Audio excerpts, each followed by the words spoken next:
بسم الله الرحمن الرحيم. الحمد لله رب العالمين. الحمد لله الذي جعلنا مسلمين. أشكره سبحانه وتعالى على الإسلام والإيمان،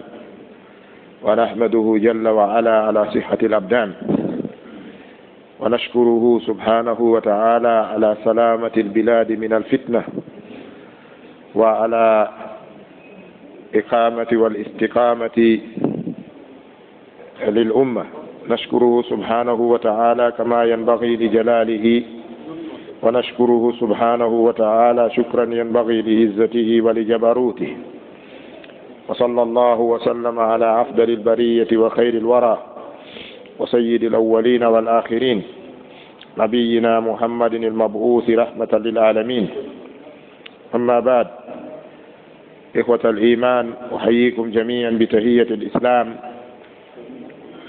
قائلا لكم السلام عليكم ورحمة الله وبركاته.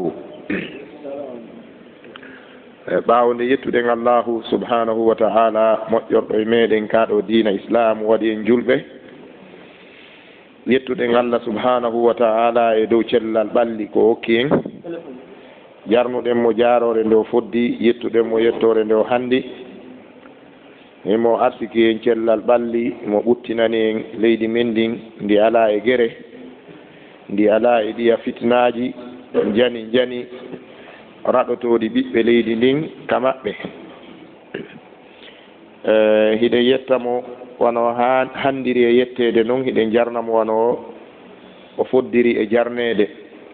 hiɗen duwano ɓurnaɗo tagi fo annabi meɗen muhammadin sallallahu alayhi wa sallam, o jibinaɗo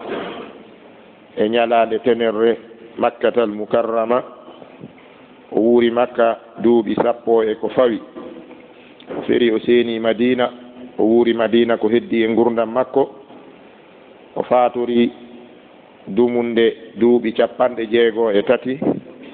54 annabaku e ndulu, 23 yani 40 ado ndulu e annabaku, 23 gurdam ndulu e annabaku. Yo allahumma ta'ala ɓeydu jam e kisiye e maɓɓe kamɓe e ɓengure maɓɓe nden, e sahabaɓe maɓɓe ɓen, e kala julɗo taaɓiɗo taɓande maɓɓe no haniri noon ka islamu ha ñande Allah roni leydi ndin.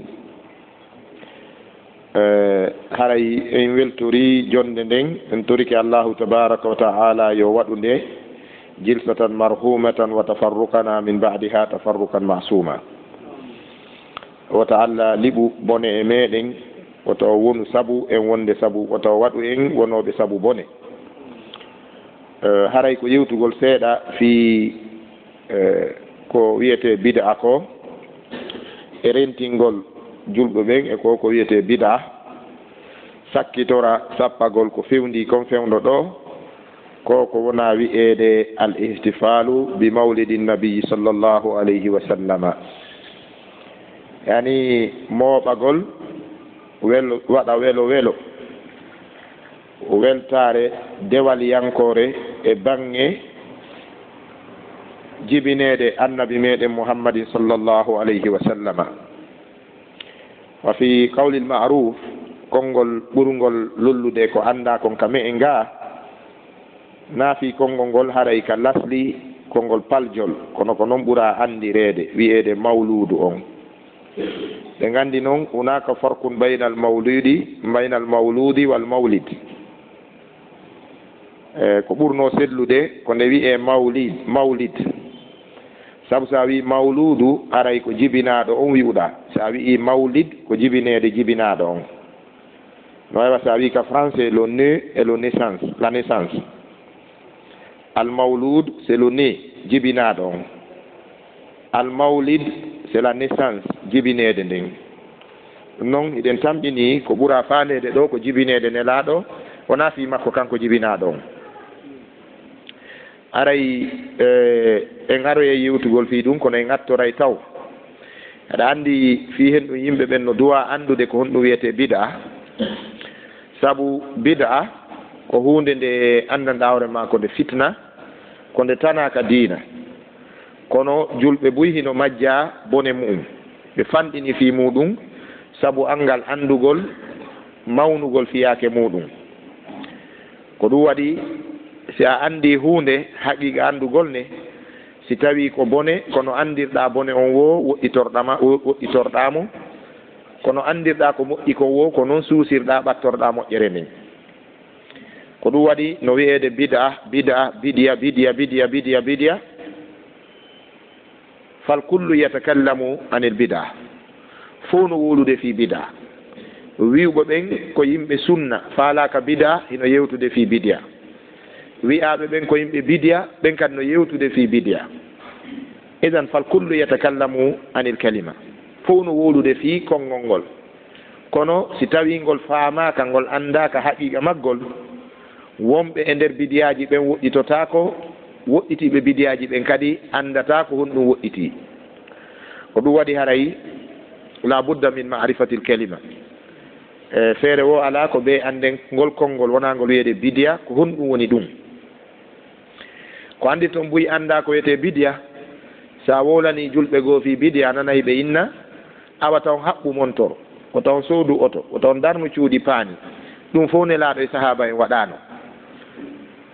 sa yewtiri goɗɗo nin o wi'iri nin aray ko ɓay o andira non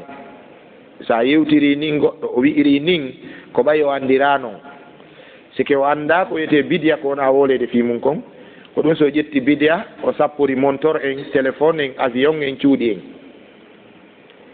sa wolani kadi woɓɓe goo kadi fi bidiya a nanay ɓe na naam ko goonga komin woni wadde kon ɗo ko bidiya kono ko bidiya hasana ko bidiya moƴƴo oɗo ko jahilun an haqiqatil bida oɗo ko majjaɗo ko wiyete tigi tigi bidiya kon sina ɗum annabijo makata kulluha dalala kanko heɓa istihsan e baɗuha nelaɗo maka fof ko majjere fof ko bone kanko yilto heɓa ko moƴƴi hen e mu'um ɓay bi aduna waali en nanari taw beere moƴƴere no woodi ka en nanari zina moƴƴo no woodi en nanari waru hoore moƴƴo no woodi en nanari durogu moƴƴo no woodi en nanari nguya moƴƴo no woodi ka idan ko honno bakkatu moƴƴo heɓori ɓayle bid'a ko bakkatu al bid'atu ko ma'siya ko ɗum waɗi o gando mawɗo maketeɗo Sufyanu Thawriyu alayhi rahmatullah o maaki al bid'atu ahabbu ila iblisa min al ma'siyati fa inna al ma'siyata yutabu minha wa amma al bid'atu fala yutabu minha o maaki kanko Sufyanu Thawriyu Allah ɓeydu yurmede makko o maaki bid'a no yiɗaka iblisa ɓuri geddi ɗin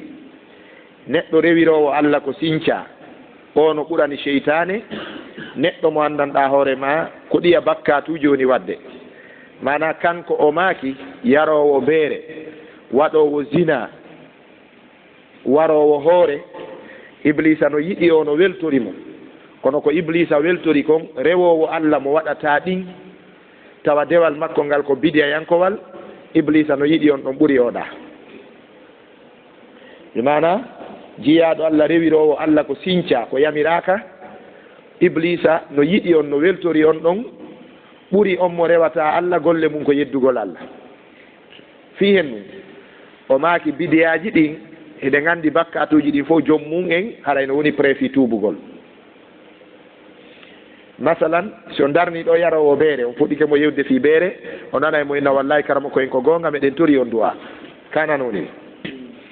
tentini so acci han a hawri e makko fewdo sula a wimo ceerno eɗo jokki ɗo hunde nden hunde moƴƴa o wiye ko gonga meɗen tori on duwa fimowo cigarette si a nangimo a wi cigarette moƴƴa o wiyay ko gonga cigarette yo Allah sendan e ɗum meɗen tori on duwa waɗowo zina si a waajike mo fi bone zina an tun kanko tun ayay mo uggino ɓanto ina wallahi meɗen tori on du'a amma rewirowo Allah ko sinca sahibu bid'a joom bidiya si a haɗimo bidiya on o ñaaɓitoto kisan o yeetoma awa si tawi ɗum moƴƴa minen min wakkilike ko yaltoyi wo ko ɓen nandano wiya ko min jokki ɗo si naɓa yiite min jonni Allah min wakkilike goɗɗo juula o naata yiite goɗɗo hoora o naata yiite goɗɗo wirdo o naata yiite goɗɗo weltoro jibinede nelaɗo o naata yiite si ko ɗum min wakkilike yani iblisa hino feŋi virus ko wiyete virus fi nufusil mubtadiin yimɓe bidiya ɓen iblisa no mari virus e maɓɓe kunɗo golle makkum ko haɗugol ɓe jaɓangol yettinowo sunna e haɗowo bidia golle kum virus ɗon kum virus ɗon ko iringol ɓe mawnintino ɓe salo jokkugol laawol sunna ko ɗum waɗi o maaki e bakkatuji ɗin no weɗi tubande kono bidiya wela tubande almami meɗen maliki yo Allah ɓeydi yurmede makko o maaki kala waɗɗo bidiya ka diina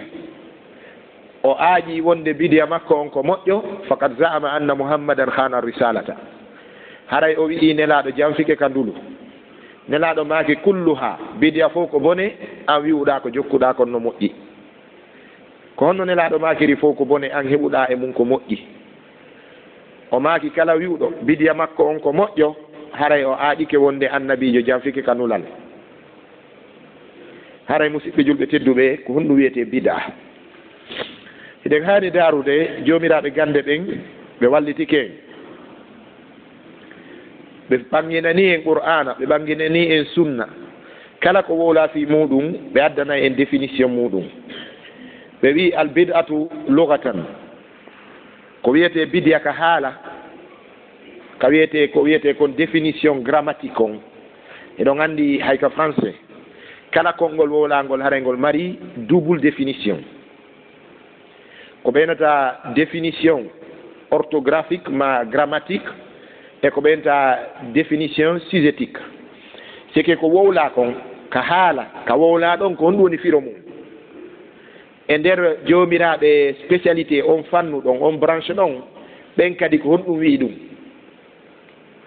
wano masalan o kalima mo miɗo virus ɓe wi sa wiyama virus haray ko ya ɗaɓɓitu kalima virus ko français ka ko latin ka ko grec ka ko arabe ka ko anglais ƴette misal démocratie ɓe wi si a jonna e définition démocratie a adda e double définition a ɗaɓɓita e démocratie ko haala anglais ka ko français ka ko on ɗum ɓeyna démo e cratie wona anglais wona français ko haala jeyaka e haala latin ɓe ɓen ma grec ɓe ɓen ma kaari en démo et cratie y a deux mots qui se composent ko moji ɗiɗi démo et cratie ɓe mana cratie wiye ko systéme ko yiltodirta démo ko konko tawata hino yiltodirde e yiltodirande yiltidiroɓe si ara noon ka science politique ɓe wiya démocratie ɓeyna ko systéme de gouvernance ko yewtugol fi leadership et le partage du pouvoir la juridiction dans le pouvoir e ko waywa muɗum ɓeyna ko ɗum ɗo wiyete démocratie ka bange fannu siyasa ka politique mi anda si tawi nde ɗo toɓɓere famike aren ka pular wiyen keri ko ɗum wiyete keri ma wiyen kaafa sa wi'i kaafa ɓeyna ko ka e fa ko piiji ɗiɗi won ɗon kaafa ɓenna ka remoɓe ɓen ko honɗum woni kaafa ɓenna kaafa ko wallitorɗum soppirgol e taƴirgol andi ko wiya kaafa kon e ko wiya kaafa kon ka remoɓe si wiyama kaafa ka haala no serti no ɗuuɗi si yewti ɗum ɗo fayda eɗe wawi walude muɗum hunaka amsila la tuaddu wala tuhsa e wata lintude ɗum haray si wiyama albid'atu ka haala ɓe yinni albid'a fi lugha ko kalima ma'khuza min al bad'i aw al bid'i aw al bud'i wa huwa al ikhtira'u ala ghayri misalin sabiqin ko wiyete bida ko moƴƴingol hunde fuɗɗagol hunde nde ala misal ala ka ko piyuɗa waɗɗa ko ɗum waɗi bidiya ka haala ɗum alana sina Allah o wi ka qur'ana ko badi'u as-samawati wal ard yani ko fuɗɗuɗo badi'u ko fuɗɗuɗo o gandi kali badi oɗo wona o fiiɗu ko ismu fa'ilin badi'u ko fuɗɗuɗo kanko Allah o tagi as-samawati wal ardi o darari ay ko ɗum woni ikhtara'a ala gayri misalin sabiqin o moƴƴin kammuli ɗin e leyɗe ɗen o kopiyari nokkugo est ce que Allah no daari nokkugo o kopii fi taggol kammu la est ce que o ndaaru nokkugo o kopii fi taggol leydi la si en wi wano porto ɓen ko honto ɓe tippi ɓe moƴƴini bateau wiye ko dokuwal ɓe ndaari ne wiyen ko honto porto ɓen tippi ɓe moƴƴini avion wiyen ko sonndu ɓe ndaari ko honto cippuɗen moƴƴinɗen plafond ko kammu ngun ndaaruɗen Allah noon ko honto ndaari moƴƴini sonndu ndun e dokuwal ngal e kammu ngun hay nokku wiye ɗum ko ihtira'un bi gayri misalin sabiqin o fuɗɗi o tagi o ndaarari nokkugo ɗum ɗo wiyete albida ka haala kon ɗum wiyete albida fil istilah ka sharia ko kullu itiqadin aw amalin aw lafzin uhdisat ba'da mawti nabi sallallahu alayhi wa sallama ko kala finde e kala konngol e kala kuugal fuɗɗitangal ka diina ɓaawa fatagol nelaɗo sallllahu alayhi wa sallama kono na ɗon haaɗi de o wi hara ko bi niyati ta'abbudi wattaqarrubi ila allahi tabaraka wa ta'ala hara ko ɗum fandora ko rewrugol Allah ɓattoromo en faami yetere ndey ko kala ko fuɗɗita ka diina ɓaawo fatagol nelaɗo ɗum fandora ɓattorɗum Allah rewirɗum Allah bi mana kala ko tawi na ko Allah wona rewirede fandoraka rewirgol Allah fandoraka ɓattorede Allah ɗum wiyetake bidiya fi nelaɗo e sahaba en waɗano kono kala ko Allah ɓattora Allah rewira tawi nelaɗo Allah yamirari nelaɗo tindinari sahaba en yiiraka ko ɗum wiyete bida bi mana kalimatul bida la tustamalu illa fi amri din ko konngol ngol gollitirtake sina e fiyake ko wiyete kon diina mi anda so tawi en faami ɗum ɗo feƴƴe yeeso mami accanoya on ka landito ɗon e bange muɗum koko wiyete bida fi en andu tun wonde jomiraɓe gande ɓe gandini en wota sapporo hunde nde wona diina yankore kalimatu bida masalan cuuɗi ko yimɓe ɓe woni darnude kon fewdo sahaba en cuuɗi ko darnano fewdo nelaɗo kon e cuuɗi darneteɗi fewdo zamanu men no serti ka conci ɗi nelaɗo wattino ɗin e conci watteteɗi fewdo meɗen hino serti ka mbaɗɗateriji ɗi nelaɗo e sahaba en waɗɗotono ɗin e mbaɗɗateriji men ɗin hannde no serti ka kono kalima bidiya gollitirtake e ɗiɗo fi hen ɗum mbaɗɗateri wona dewal oto mo sodata on si a falama sodugol oto yarli ko sunna be soda Mercedes si a falama sodude conci ko wattoɗa yarli ko sunna be wona basin si a falama darnude suudu yarli ko sunna be tawa ko charpan chinois ma ko pante américain ɗum ala toon a yamiraka ñentingol nelaɗo e darnugol suudu a yamiraka ñentingol nelaɗo e sodugol mbaɗɗateri a yamiraka ñentingol nelaɗo e noone conci ko wattotoɗa kon ɗum hiɗa suɓina ko ɓuranma o saabu ɗum na dewal mafhum ɗum ɗon wona dewal ko honto bidiya natata koye nden hunde nde andanɗa hoorema ko nde dewal ɗum noon wona e ɓe karamakoɓe adiɓe tun wona e karamakoɓe feƴƴuɓɓen tun woni ko ɗum andina balse on daari wano ɓe windi e deftere goo karamakojo sudanejo himo inni nde abrasu ulama i sud feeñuɓe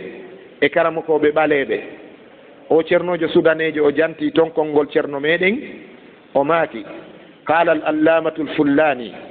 ramzu ulama'i Fouta Diallo الشيخ محمد سامبا مومبيا رحمه الله في كتابه كل قربة أوردها العباد من أفعال العبادة بدون أدلة من نصوص المصدرين فسمها بدعة أو ضلالة konin ceerno Samba mo mbeya makiri ko andi toon ɓe mawɓe hari no jogino andal ɓe maaki kala ko ɓattora Allah jolna e laawi dewe tawi joomiraɓe mum ɓen alana ɗum dalil ka masdaruji ɗiɗi qur'ana e sunna haray wi'u nden hunde nden ko ɗe bidia ma wiya ko nde majjere fof no fota kullu qurbatin awradaha al ibadu min af'ali al ibadati biduni adillatin min nususi al masdaraini fasammiha bid'atan aw dalalatan ceerno samba mo mbiyamaki kala ko Allah ɓattora ko jeeyaɓe Allah ɓen addi ka diina tawi ɓe alana ɗum dalil ka dallinorɗi ɗin ɗiɗi qur'ana e sunna ɓe alana ɗum dalil ka qala Allahu ɓe alana ɗum dalil ka qala rasul ɓe maki wi'u ɗum ko bidia ma wiya ɗum ko majjere kala ko ɓattora Allah tawi ɓe alana ɗum dalil ka qur'ana e ka sunna wi'u ɗum ko majjere ma wiya ɗum ko bidia ko sinca ɗum haray musidɓe julɓe tedduɓe hukmul bid'a fi sharia al islamia ko al haram ñaawore bidia nden ka islam ko harmuɗum bidia gollitirtake si laaɓanima tun hunde nden ko nde bidia ka diina a gollitirinde iɗa mari bakka to ala baraji kono mi arta e konngol ngol si tawi joni a wii goɗɗo nde julde ma nde juuluɗa ɗo ko bidia yankore ni ma o sadaka mo ittuɗa ɗo ko sadaka bidia yankojo ma o wirdu mo wirdiɗa ɗo ko bidia yankejo ni si kanko yewtaɗo o wattanari haqqil o haɓete joni e hoore ara wala gonga o wiya mi woola inde Allah wiya ko bidia hihi ya andu bidia natata sina e ko wiyete dewal mafhum ko wiyete bidia ko sanga anniyiɗa fandiɗa koye dewal wonɗa tawi ala dalil konko wonɗa wadde ɗum ka yamiroje Allah e ka sunna nelaɗo sa sallam sikkuɗo laaɓi feƴƴe yeeso tayib feƴƴe joni masalan heɗe wawi tun jonde misal o salatul fatihi du'oragol salatul fatihi so daari konnguɗi arɗi ɗin ka salatul fatihi lima ughliqa allahumma salli ala muhammadin il fatihi lima ughliqa wal khatimi lima sabaq nasiri l haqqi bil haqq wal hadi ila siratika al mustaqim ala haqqi qadrihi wa miqdarihi al azim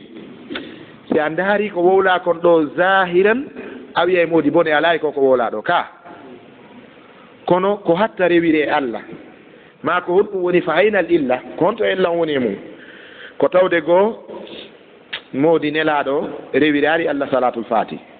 sahaba ɓe rewirari Allah salatul fati Allah jippini aya qur'ana ka suratul ahzabi ya ayyuha nabiyu ya ayyuha alladhina amanu sallu alayhi wa sallimu tasliman akhbara wa amara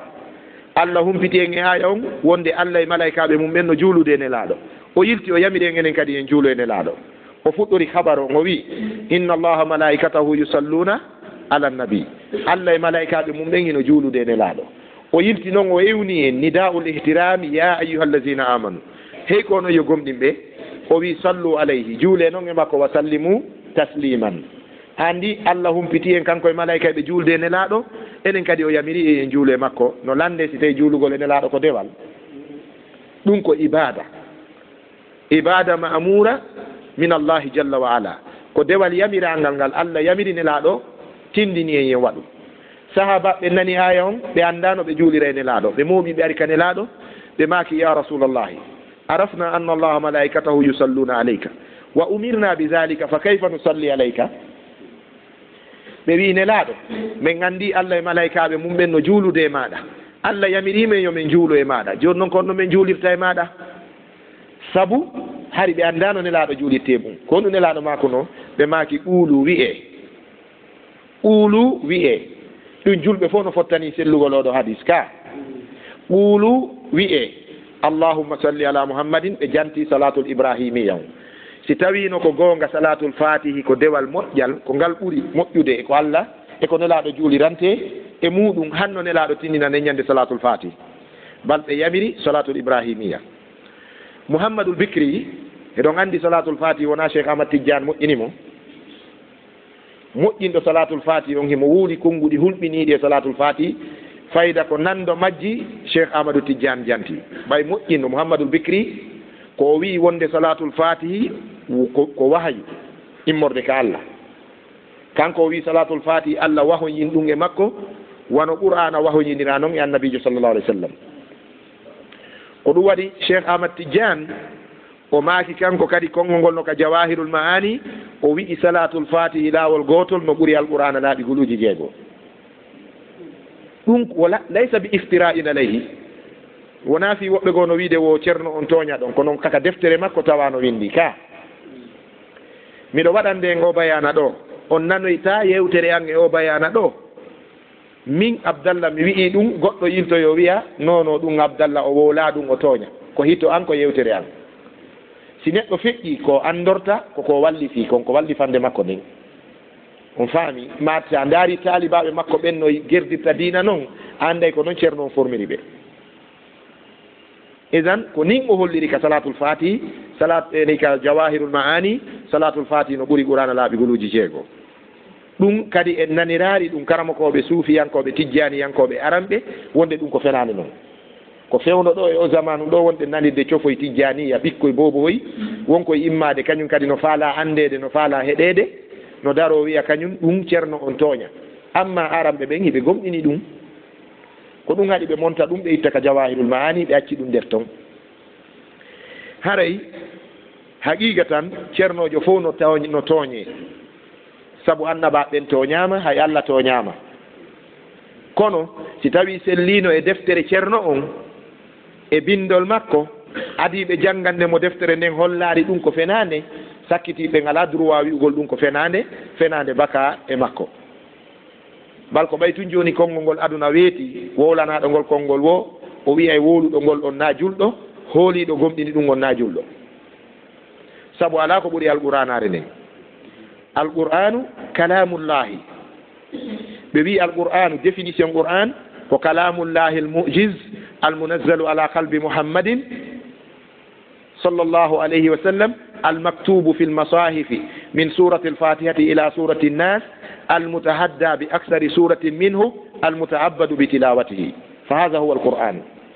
قرآن ko deftere Allah hawninde nde Allah teɗori tagi fongon fof adi ɓe sakkitiɓe si tawi ɓe sikkiti qur'ana falyatu bi mislihi in kanu sadiqin yoɓe addi yeru mayre ɓe wawari adi ɓe sakkiti ɓe wawata dartade qur'ana الله وي لو اجتمعت الجن والإنس على أن يأتوا بمثل هذا القرآن ولا يأتون بمثله ولو كان بعضهم لبعض ظهيرا jinna yimɓe si wallidiri fi addugol yeru alqur'ana ɓe wawata hay si ɓe wallidiri kono noon goɗɗo heɓiri kañum ko ɓuri alqur'ana ka makko yani ko ɗum ɗo woni ellaw joni wano daragol kadi juula naafa wano darɗe 50 ko fiya ɗum no wiye ko bid'a nelaɗo gol laari ɗum julde nelaɗo feƴƴaari darɗe 11 naafe suumaye nelaɗo feƴƴaari 35 ko hakkunde 35 e 21 e 13 e 11 ko ɗum ɗo nelaɗo naafi suumaye ko jogii bindi kon haysi dalilaji ɗin no ɓurdi doole amma 90 haa e temedere haa e guluje nden julde ɗo sellayi annabijo sallallah alih sallam fii ko julde ko nde bidi'a wano ceerno meɗen Abdoul Aziz ñande goo ɗum ko Abdoul Aziz geɗal nela seydna Oumar on bun al-Khattab radiallahu taala anhu ñande goo himo janna ka duɗal makko o nani taalibajo makko no sintira o iili ɓay o iili o yetti Allah de o wi alhamdulillahi rabbil alamin fof ndaari ceerno o ndaarimo gite wulɗe o faamaari o iiliti kadi o fuɗɗi wiide alhamdulillahi rabbil alamin ceerno nangimo daande nden ɗeɗɗimo haa yoori o fuutori karan goɗɗo e taaliba ɓeyni karama ko en goɗɗo iila o fuɗɗo yettude Allah ɗeɗɗon mo haɗon mo yettugol Allah o wi hihi wona ko yetti Allah kon mi haɗimo koko ɓeydi kon e hoore ko nelaɗo maaki kon mi faalamo donkinande o ɓuri nelaɗo andude ko Allah jarnirte nelaɗo iili ɓe maaki alhamdulillahi kanko o iili himo faala en andinde mo andi nelaɗo ko Allah ɓuri faalede o ɓeydi ɗon rabbil alamina si mi accidimo e ɗum o ɓeydoye joni maliki yawmiddini on tuman taalibajo goyni ko gonga mon iskim wuri menen mi yahayno ha ka ihdina siratal mustaqim heɗon sikkude neññande so acciduno taalibajo makko on e on rabbil alamina ɗon harayno fewdo men e faalede baraji e yiɗugol aljanna kado harayno honto fewndi ɗen harayno feƴƴino jusu amma si goɗɗo iilino koye ammayata saluno fuɗɗorayno o jangga ha o mema liga kono o haɗi ɗon bidiya on ko ɗum waɗi cheikhul islam Aboubacar Jabir al-Jazairi sahibu minhajil muslim rahimahullahu taala mawɓe men maaki wonde bidiya no waywa bantan si fuɗɗike fuɗude ko yo ɓore hayke si woni han fuɗɗi janɗi eɗo gandi liɓugol bantan hina sama kala yani bida kaka o fuɗɗi ɗon ko ɗon o haɗete si woni ha o wowama o wawama cheytane naati feŋi galaɗi mum ɗin e makko ɓikkoye jibinama e mum watti jingande babiraɓe mum e hoore tappale e penale hande kadi ɓurgol on bidiya ɗon o welata fi bidiya ko law gelike idan haray musidɓe julɓe tedduɓe fi sulbil mawdou ka artugol e nder tumbere mawdou on eɗen hani yeƴƴitade konnguɗi moƴƴuɓe aranɓe feƴƴunoɓe tinninɓe en wonde oɗo bida koko wiyete ko sincaka dina no hana woɗɗitede wallahi faamuɗen en famari jaɓuɗen en jaɓari moƴƴuɓe aranɓe ɓen fop ka islamu gila e nelaɗo on ha e sahaba en ha e tabi'una en ha e tabi'u tabi'ina en ha e a'immatul huda almamiɓe peewal ɓen ha e karamakoɓe zamanu men jannguɓe qur'ana e sunna jippiti e teddule mum teddini dina ɓanti dina ala e maɓɓe no fanɗi e maɓɓe mo wallifaki ma yewti fi bone bidiya e rentingol mofte ɗen e bida fuɗɗoren allahu tabaraka wa taala allah no rentini en e bidiyaji ɗin ka o rentinari en bal allah no rentini en jange ayjo ɗen ka suratu al imran ɗaɓɓito firo majje allah tabaraka wa taala wi yawma tabyaddu wujuhun wa taswaddu wujuh fa amma alladhina biyaddat wujuhuhum fa fi rahmatillahi hum fiha khalidun wa amma alladhina swaddat wujuhuhum akafartum ba'da imanikum fazuqul azaba bima kuntum takfurun unzuru khitam al aya ndaare jofande ayeje ɗen ko ɗum allah adi ɗon ko kalimatu kufri ka konngol keferaku allah tabaraka wa taala wi ñande geece rawnoyta e ñande geece ɓawloyta ɓen ɓe geece mum rawnoyta ɓe wonay e nder yurmede allah ɓe ɓe geece mum ɓawloyta ñande dargal ɓen ɗon ɓe meeɗoy e lette ɗen allah wiya dekke noon lette ɗen saabu konko laati ɗon hiɗo yedda allah ene laaɗo sahaba ɓen daari ɗiri fi hen ɗum hiɓe mari ɓaleɓe africain ɓe hakkunde maɓɓe bilal bun rabaha ko ɓaleejo bilalu bun rabaha sallijo nelaɗo aranuru on ko ɓaleejo alwahashiyu ko ɓaleejo qatilu musaylama o warunoɗo hamsa aɗo natude l'islam o naati l'islamu kadi o wari kadi ɓurɗo wawde fenade e julɓe no wiye musaylamatul kazzab o ɓorori doleke wiyede qatilu hamsa saabu wargol makko ɓe katlihi musaylama o watta wiyede qatilu musaylama o maayide nden inde allah ɓortimo doleke wiyede warɗo hamsa o ko ɓaleejo sahabaɓe nelaɗo no wodunowa 90 goɗɗum africain noir hiɓe toon deftere no woodi wiyetene assahabatul afariga sike sahabaɓe africain ɓe ɓen harino e maɓɓe telerin 90 goɗɗum sahabaɓe noir pire noir ɓale bal nelaɗo jommuno debbo ɓalejo africain jo mi anda noon siko fulamusuji est ce que maninkajo est ce que sosojo kono noon nelaɗo jombuno ɓalejo africain jo no wiye maria alqibtiya in africain noir pure Muazu bun Jabal o jombuno debbo ɓalejo africain jo Seydina Aboubacre jombuno debbo ɓalejo Abdoullahi ibnu Abbas jombuno debbo africain jo ɓalejo naham Ukbatu bun Amir o jombuno rewɓe tato ɓaleɓe africain ɓe o jombuno debbo sudanejo on ɗon kan no fottana ko pullo o gelike Ibnu Khaldun no sellini e yani ɗum ka tariha makko wonde on debbo makko ɗon ko ɓalejo sudanejo fulamusujo pullo yani ɓaleɓe ɓen harno toon ta goɗɗo sikku ara e ɓaleɓe ɓen heɓari teddungal ka wiyete ma'ashiru sahabatul kiram joni noon ɓay ayeje ɗen jippike ñande geece rawnoyta e ñande geece ɓawlata sahabaɓe araɓe ɓe daari ɓaleɓe ɓen ɓalejo goyni ko noon ola daari de wo e allah yewti fi mum minen rawna geece en ka yurmede allah onon ɓe geece mum ɓawli ka yiite allah sahabajo on dogi o yehi ka Abdoullahi ibnu Abbas o fesi ɓalejo on o wi Ibnu Abbas o wi minen de min yetama geece amen ɗen déjà geece yimɓe yiite ɓen fof ko ɓawloje minen noon geece amen ɗe wurin ɓawli ko noon min taguira holli minen meɗen yangade tun kadi ina sama kala ibnu abbas maki nanon nelaɗo firran lan ayeje ɗen eɗon andi abdoullah ibnu abbas no mari fiɗoji qur'ana tawa nelaɗo joɗɗimo fiɗanimo mo fiɗongo ɓe fiɗanari hay goto ɓe nulamo yo fiɗano e sahaba ɓen ibnu abbas maki ko nelaɗo maki amma alladina biyaddat wujuhum fahum ahlu sunnati wal athar wa amma alladina swaddat wujuhum fahum ahlu lbida'i wal muhdasat ɓeɓe allah wi ɗo geece mum rawno yeyi nelaɗo ma kanila wonde ɓen ko yimɓe sunna ɓen iwtiroɓe ɓaawo bindi ɓen rewira allah ko selli konka bindi ɓeɓe geece mum ɓawloyta ko yimɓe aroɓe sinca ka diina ko rewira allah ɗum wona ɓale yaagal ko ɓawlugol diina yaagal eɗon anndi mawɓe mi wiyayno ɓaawo ɗo enen fulɓe ɓen e ɓale ɓen ka enen konko ɓe faani ɗon ɓaleɓe ko ɓawlugol ɓalli ɗin wona ɗum ɓe faanino ko ɓe faanino ɓaleɓe ɓen ko ɓeɓe diina ɓeɓe ala diina bi mana kala mo ala diina haray fiyake makko ñande dargal ko ɓawlugol niɓɓita jeni kewtere ndin ko ɗum waɗi joni ɓayɓe heeɓi diina sellata ka wiyen ɓe ɓaleɓe en fof koye ɓale enen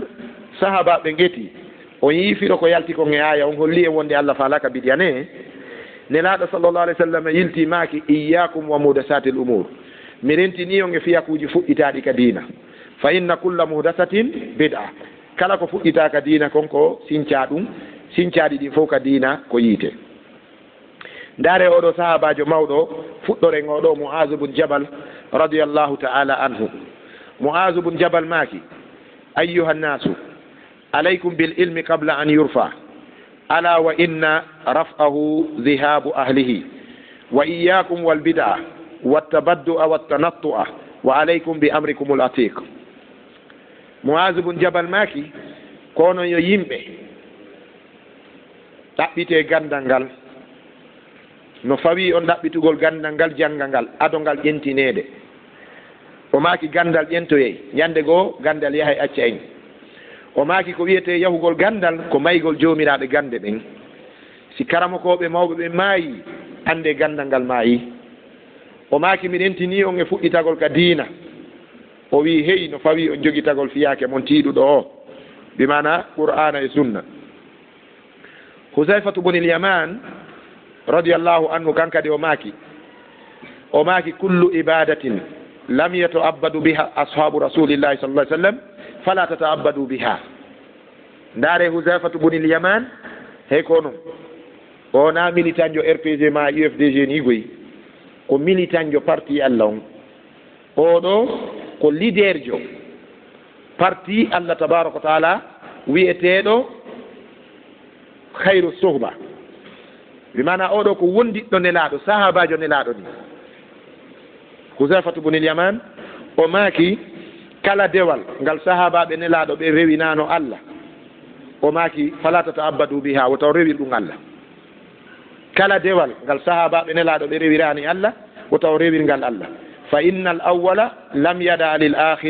akhiri maqalan o wi adiɓe ɓen accanari sakkiti ɓen ka ɓe daro ɓe fuɗɗito dewal ɓe gollino ko allah yamiri kon fop o wi fattaqullaha ya ma'shara al qurra huzu tariqa man kana qablakum o wi hey ko non huule allah jogito ɗon nangon ko satti laawi laawol diina aramɓe mon ɓen yani sahaba ɓen ko wonno kon e dow muɗum abdoullah ibnu mas'udin maki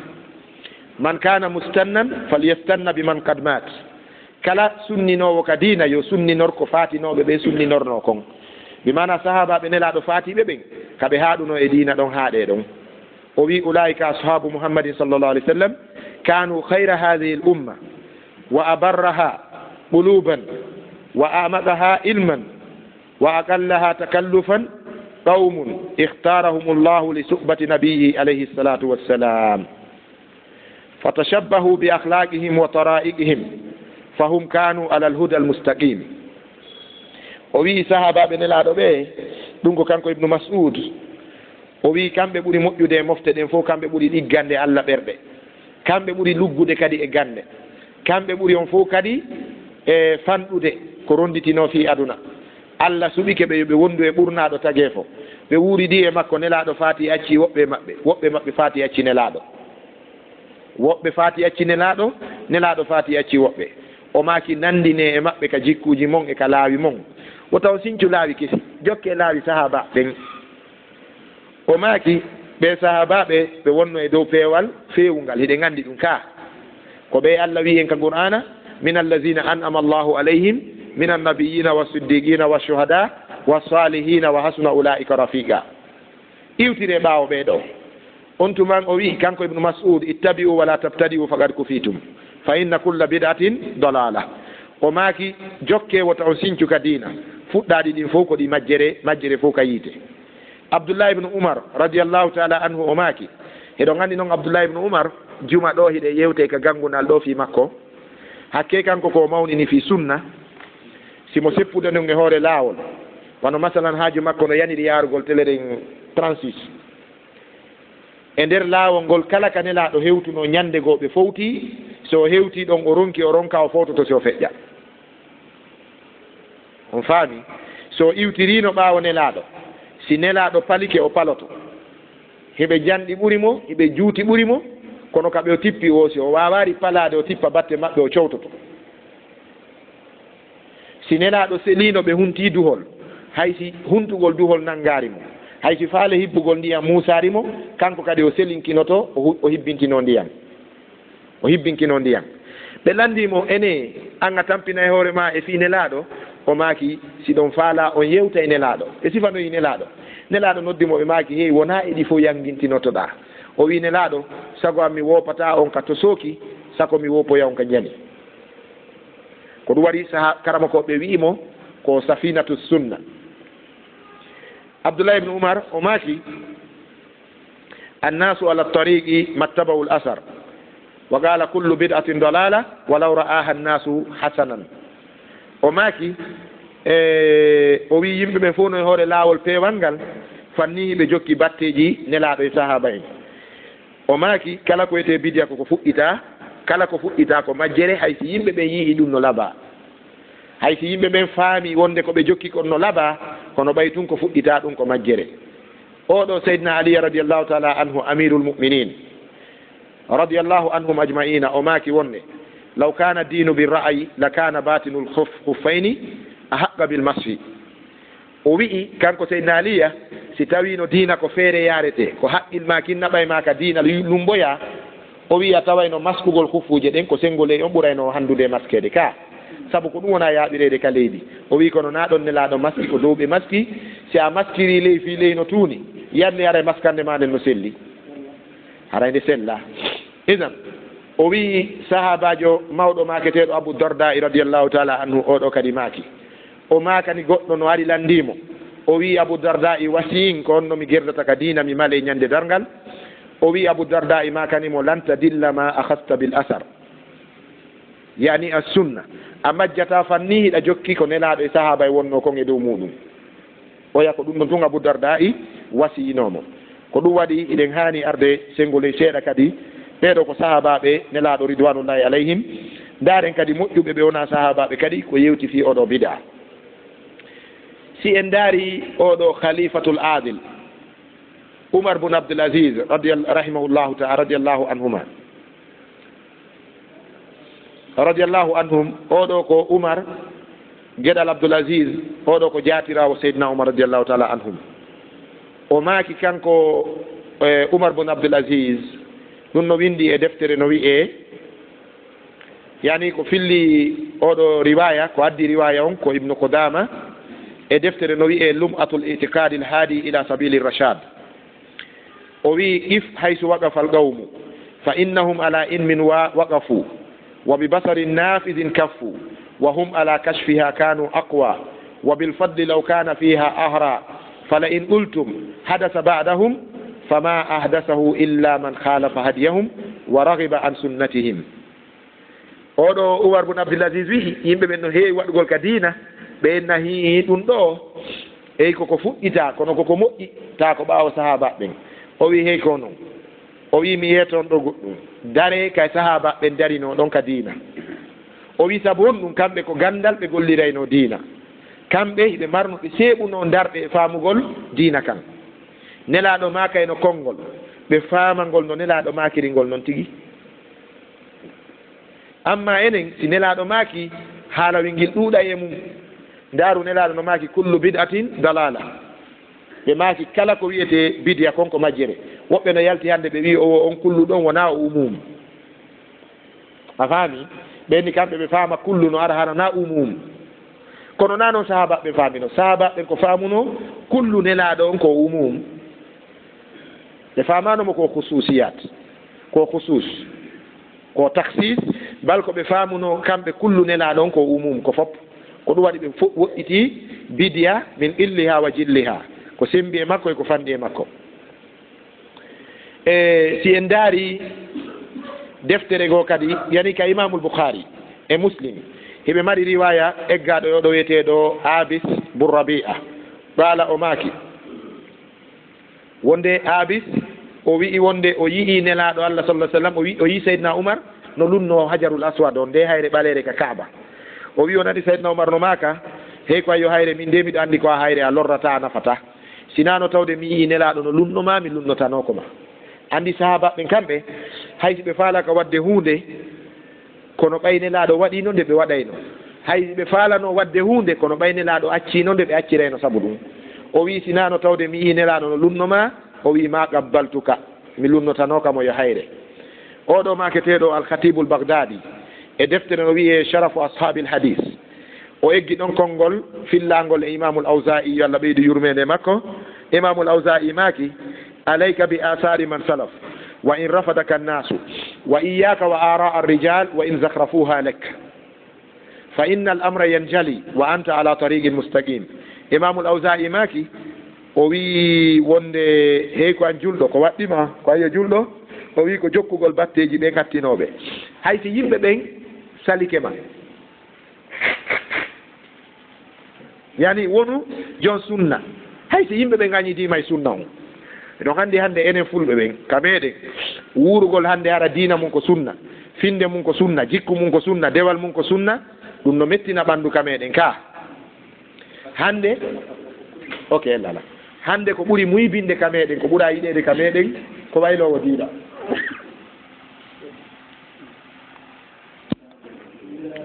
ko ɓuri welde ƴiiƴan ka men ko ɓuri muybinde ka men ko ɓuura yiɗede ka men hande ko waɗowo mo dahana koye diina arowo tawa mawɓen no mooɓi o waajo fiyo fayɓe ɓen ɗiggan mawɓen o tawa suddi ɓen no mooɓi o waajoɓe fiyo worɓe ɓen nunɗu o arota worɓe ɓen no mooɓi o waajoɓe fiyo rewɓe jaɓan ɓe mbaldi o taɓe yedduɓe e mbaldi o waajo yimɓe ɓen ɗoftolamɓe ɓen o waajo yimɓe ɓen yo accidu julaɓɓen e jawle mum ɗen ota gooto toro ota gooto ñawlo o waajo kadi onon marɓe ɓen son dankaki ɓe miskinɓe on natta aljanna ɗum no wela yimɓe ɓen ɗi waajuji waajuji intérêt ɗin mo ɓe intérêt o mum ɗum no wela en kono si diina ka memama ka aslu ka tawhide ka sunna aye kisa yimɓe ɓen no mettina ko ɗum waɗi oustage on fof ko ɓuri welde ɓandu ko ɓe waajotoɓe mawduji fottanaɗi ɗin haqqul jaari en birrul walidayni en e ko wiyete kon fawaidu sadaka salatul jamaa siyamu ramadan ikhraju zakat ɗino wela en ko ɗum waɗi oustage souleymane diallo koloma ɓe maaki hafisahullahu wa ra'ahu ɓe maaki mawduji no woodi sa yii karamakojo men no duumi e majji tun ya andu ko négociateur jo kayɗamo ko négociation o fi tun no heɓirama no muyɓira toɓɓe no woodi ka diina mo memiɗe ɗagine ɗo kanko e leñol men ngol ɓe gayniday haysi o hittay kaka woɓɓe masalan o tariqatu tijaniya kala tindiɗo ngol kamen kanko e muyba ɓe gayniday on faani o hittingol fi bidia e on guddan mo tindike ɗi ko mawduji ɗi annanda hoore ma haray a wanike dolo ko mettu ɓandu senoreɗo e sentoreɗo on fanɗirte sabu ɗiɗo ko ɗi soobe ɗi ko ɗi haqiqaji koye hoore ɗi kadi yimɓe ɓen woni e négociude kadi waɗa mana bellidiɗalngol ha dina Allah ka yeebo o wi o ceerno maketeɗo Ayyubu Sakhtiyani himo maaki e deftere wiyetende albida'u wa nahyu anha ko windinde ko imam ibnu waddah o wi kanko maaki toon e mayre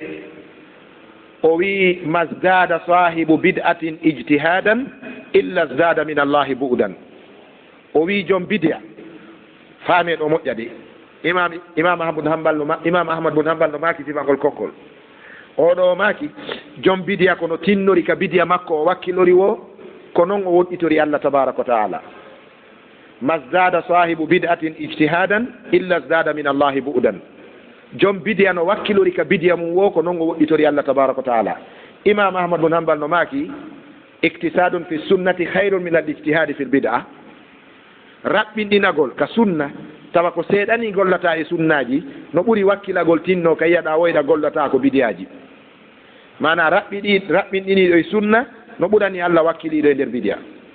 oɗo kadi ko nimmakiri neɗɗo o tinnotako e nder bidiyaji ɗin sina imo woɗɗito allah tabaraka wa taala ko wano nin kadi oɗo hassan bun atiya yo allah yurme mo maki e deftere no wiye sharhu usuli itikadi ahli sunnati wal jamaa ko windi nde ɗo deftere ko imamu lalika'i o wi maki mabtada qawmun bid'atan fi dinihim illa nuzi'a min sunnatihim misluha o wi yimɓe ɓen sincataka dina maɓɓe ɗo ko ɓe rewira allah ta ko sinca ɗum sina ya andu haray ɓe ɓorike sunnaji dina maɓɓe kan ɓe mana mo faala wiwde kala ka yiwɗa sunna wuuri ya andu bidiya ma yi ɗon kala ka yiwɗa bidiya no wuuri ya andu ko sunna ma yi ɗon joni noon si on wurni sunnaji ɗin hande on wari bidiyaji ɗin on wari haɗaɗi ɗin yamiraɗi ɗin yo ware si on wurniti bidiyaji ɗin ya andu on wari ko allah e nelaɗo wi yo wurnite kon ɗum woni sunna on kala ka yiwɗa bidiya wuuri ya andu ko sunna ma yi ɗon kala ka sunna wuuri ya andu bidiya ma yi ɗon haɗay sifa ɗi konnguɗi no ɗuuɗi hiɗi ɗuuɗi en wawataɗi limude ɓay noon en wawata limude ɗi konnguɗi ɗo miɗo raɓɓinɗino gosengo ɗo mi ara e ko wiyete khitamul mawdu eɗen tori allahu tabaraka wa taala yo waɗu khitamu on miskun eɗo geeli ceerno meɗen abdourahmane al akhdariyu no makani en ka deftere men tosokere lakhdariyu ko deftere sunna a goto sikkito ɗum haysino e mayre ko falji eɗon andi karama kojo so wallike ɗufike deftere fiqu tentini so woɗɗitike addugol hadiseje ɗen emo wawi faljude ma o adda hadiseje ɗen o taƴa ñawore hara hadis on ko lowɗo masalan himo wi ka lakhdari wonde tamamuye goto julnata waɓutuji ɗiɗi hadis mo ko hadis o dallinori ɗon kono hadis on ko lowɗo hadis on no wooda wonde tamamuye goto julnata waɓutuji ɗiɗi kono hadis on ko lowɗo himo addi kadi fi tamamuye wonde e tamagol ngol ko mawlugol jungo ngo ha ka soɓɓude jungo ɗo ɗum kadi hadis on no wooda kono hadis on ko lowɗo hadis selluɗo on ko mawlugol juuɗe ɗen ha ka montoron haɓɓeteɗo ka kuure ɗo geeli hadiseje ɗen ɗiɗi no jokkodiri ka bulughul maram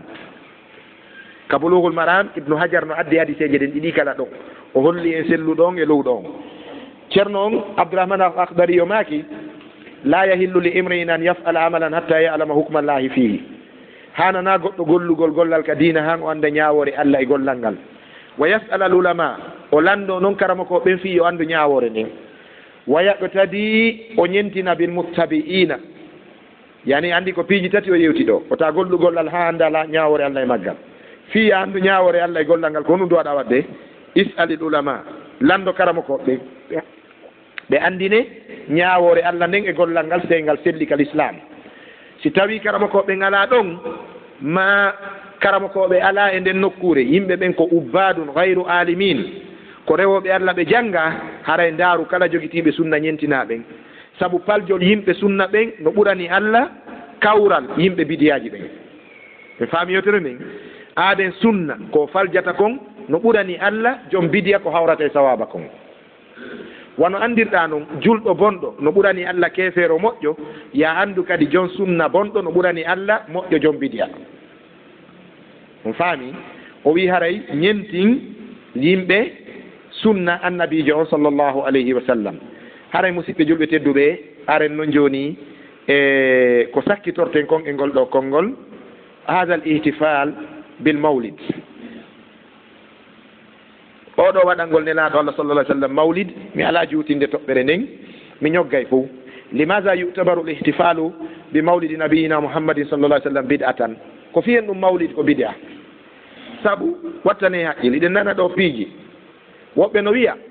ko ɓay on yiɗa nelaɗo ko ɗum si ɗon wiya mawlid o tawaɗe no wolede ka woɓɓe wiya onon kadi naa ɗo giggol nelaaɗo ni ko giggol maaro si juuliddaji ɗiɗi e quartier gooto ndeya juulidde hirsi nagge fii mawlid on ndeya juulidde hirsi dammol ɗe juuliddaji ɗiɗi ko honde ɓurata heewde kaka nagge ngen hirsa ɗon eɗon anndi ko fiyen ɗum mawlid no itti Sénégal kamɓe ɓe ñamminayi eɗon anndi ko fiyen ɗum yimɓe sunna ɓen no gañaade terrain fii mawlid on lagine marɓe ɓen no wuddi hay waɗoɓe bidiya ɓen ɓe waɗi wo buy sanga ɓe hoyɗa ko sanga ñamoɓe tewu hoyɗi tewu o miɗo mi hoyɗi ɗon hirsi nagge son ittari nge no moƴƴana on ɓe hirsa nagge si tawi patron ɓe lagine jingganoɓe bidiya ɓe ñamminayno mo haɗino ɗo mawlid ɓe fusayno mo hundukon harayno haaden e seedino ñiiƴe kono ñaamugol ngol kam min ga no fanɗiri yimɓe ɓen ko ɗum waɗi sa wi ko bidiya nana e jamoyna tre a voilà ɓuri hay ɗum ko bidiya ɓay hay ɗum wonde jeeyi toon ko ɗo e ngol tungal ngal ɗanagol yandimante jooɗiti alhamdulillah oustage kaari fowtini men par ce que e ñamminta heɗen wuddi guiné kono fof e muɗum ko fi hen ɗum mawlid wiira ko bidiya ka diina allah awalan li annahu gayru mashru'in wa gayru ma'murin la min alkitabi wala min assunna fa kayfa takunu ibadatan biduni dalilin shar'iyyin min almasdarayni goo mawlid waɗugol mawlid yamiraka ka qur'ana yamiraka ka sunna ko honno dewal wonirta dewal tawa ko dewal en tawari no yamiraka qur'ana en tawari no yamiraka sunna annabijo sa yiiɗen fottani en juulu shi'a juulay sunna juulay suufi juulay ko ɓayɗen anndi julde no yamira ka si suuma e darike shi'a hooray sunna hooray suufi hooray ka sa yii mawlid ko waɗata mawlid wo ko shi'a ɓay suufiyanko ɓen ko ɗe balɗe ɓe tawti shi'a e mawlid hari suufiyanko lagine annda fi mawlid ko ɗe balɗe ni no gasa ko mone sunna no gasa kadi ko majjere ɓe jokkiri no gasa kadi ɓay shi'a ko kala bante kalɓiɓe ha nangiɓe ukkiɓe fi mawlid sina ɗum shi'a ko ada yirede mawlid ko shi'a fatimiyanko ɓen alfatimiyun mawlid ko golle shi'a wona golle suufi wona golle sunna kadi kono ɓe ñeñini ha suufi tawtiɓe e mum woɓɓe suufiyankoɓe ɓen nde ɓayno woodi suufiyankoɓe lagine dari ɓe wi mawlid catégoriquement ko bidiya kamɓe ɓe watta no woodi koɗoli kamen fuuta ɗi annda fi mawlid ceerno aliou ɓuuɓa ndiyan ɓe waɗari mawlid ɓe windari fi mum ka defte maɓɓe ceerno samba mombeya waɗano ɗum ɓe windari ka defte ceerno sadou mo dalen waɗari ɗum windari ka defte ceerno isaka dongol windari ɗum ceerno samba ɓuriya windari ɗum ceerno mawiyatu masi windari ɗum waliyaɓe karamakoɓe fuuta feeñu ɗum e gande ɓe fof on yiyata deftere e goto e maɓɓe ka dambugal uddita fi mawlid idan aranum ɗum fi mawlid yamiraka ka diina ko ɗum waɗi jomiraɓe sunna ɓen wi ɗum ko bidia ɗiɗi ko on ɗum wiɗanɗen wonde bidia mawlid ko bidia wa li annahu taqlidun linnasara fi ihtifalihim bi mawlidi lmasih alayhi salatu wassalam waɗugol mawlid ko ñembingol christien ɓe ɓen catholique ɓen ka anniversaire maɓɓe annabi isa kono musidɓe julɓe tedduɓe ɓayi e yewti télére saa'i goto mi daroto ɗo yen andu tun wonde la yujadu fi l injil bi anna al yawma arrabi aw il khamisa wal 20 min shahri décembre mawlidi lmasih alayhi salatu wassalam windaki ka bible nulle part koko mi woni janngude ɗo koye deftere nde wonɗe mooɓidirde fi yaltingol maadinu saada